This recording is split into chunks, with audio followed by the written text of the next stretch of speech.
Copwatch, policing the police every single day.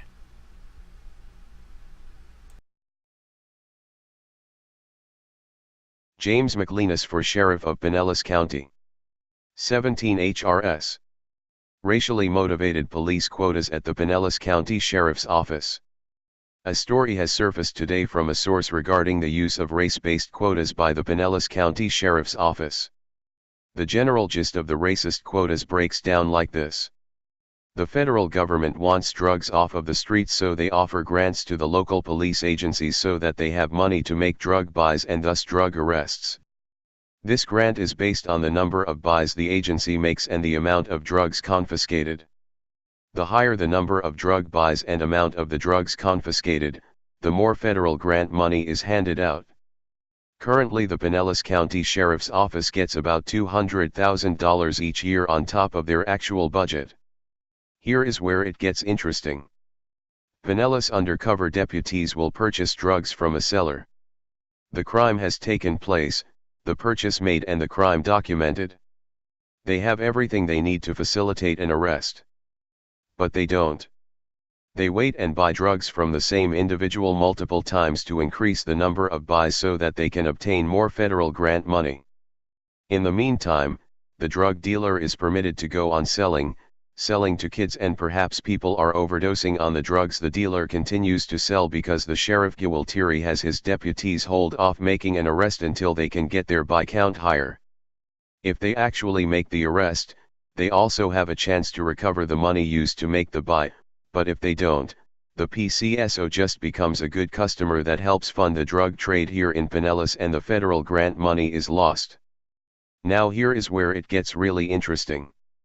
Apparently the Pinellas County Sheriff has a widespread practice where they will do more buys from the same black drug dealer than they will from a white drug dealer. You may ask what the difference is or why they do this. It has to do with the sentencing of the drug dealers. It also has to do with their performance reviews, where Sheriff Gualtieri is critical of deputies that do a low number of drug buys and praises and promotes deputies that do higher numbers of drug buys regardless of the amount of drugs purchased, arrests made, or convictions obtained. If you had both a white and a black drug dealer, each with no previous arrests or criminal records, and both are convicted, the length and severity of the sentence will also depend on the number of criminal counts being prosecuted. In one case I am aware of, the PCSO made 8 buys from the black defendant before arresting them and made only 2 buys from a white defendant. The prison sentence for the black defendant was twice as long because there were 8 counts instead of 2. Additionally, the higher offense count dramatically increases the amount of bond and whether or not a defendant can make bond. In reviewing this specific officer's employment records, there is an internal review that chastised the Pinellas deputy for not making enough buys.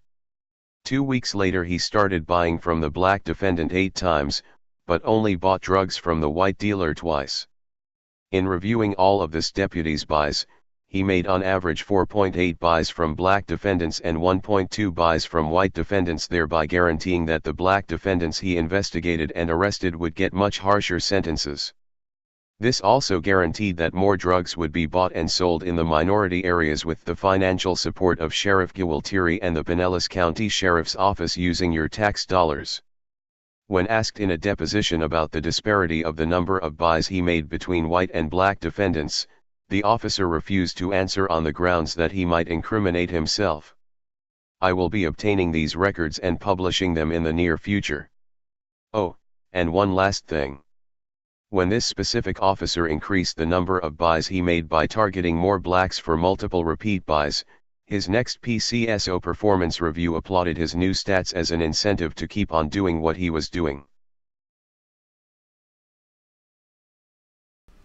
Hey Charlotte County, this is Charlotte County Copwatch, and I just wanted you to know that I am using this stuff under fair use.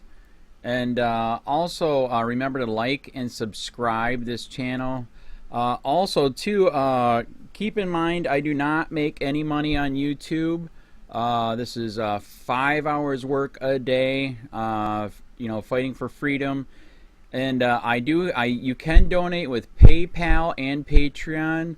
I just want you to think about this. If everybody gives to PayPal and Patreon. Patreon is every month. Actually, PayPal you can do every month.